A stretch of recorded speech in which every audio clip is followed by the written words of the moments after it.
Hello everyone, I'm Adriza. Welcome back to my channel. Today I'm going to talk about a really short novella that I read by Simon St. James.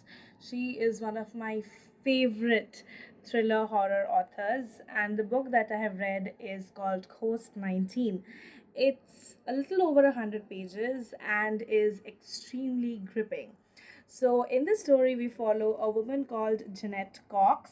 She was a Broadway theater artist in New York City, and everybody seems to think something is really wrong with her because she's in her late 20s and she's unmarried and she drinks and she uses substances and she smokes and all of the things that are considered vices.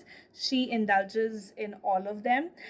This book is set in 1959, 1960. So a woman being unmarried, living in a relationship that will not amount to marriage later in life is considered to be a sin. She is doing all of those and more.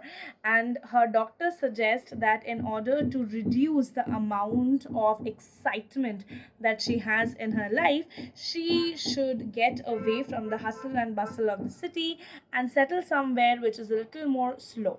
So she goes to this place in the suburbia where she rents a house which is numbered as 19, house number 19, and that's the name or the title of the book, called Ghost 19. Now, here there is little to no entertainment for her. She does not have any new friends. All the people in the suburbia are a little apprehensive of her because her reputation travels faster than she does. So what she does is she sits in the living room of her new house and she people watches. She watches all of her neighbors, starting from an elderly person who's writing on his typewriter to a small girl playing with a doll, or a couple across the street who are having the best of their time until the mother-in-law arrives, and so on and so forth. And one day she suddenly realizes that there is something really, really wrong with her house. She cannot leave the house, and she is sensing that something is in the house which is also preventing her to go to the other places inside the house itself. She is stuck hearing voices, she is stuck thinking there has been a murder across the street, and so on and so forth.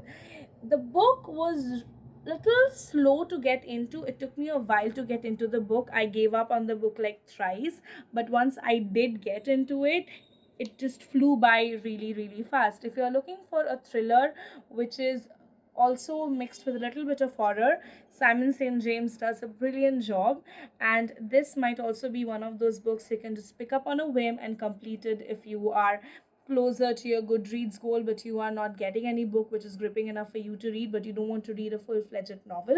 This is a really good book that I think you all should consider putting in your TBRs. I will link it down below for you guys to check out. The book has a very good flow.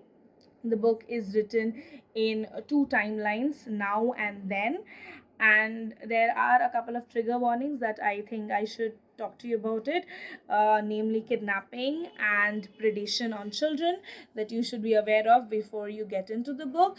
But nevertheless, it's a really, really good book, and I think all of you should check it out. Okay, in case you guys want to check out my Goodreads or my Bookstagram or anything else which is related to me, I will link everything down below in the comment box for you to check out. Thank you so much for being with me. I'll see you next day. Bye.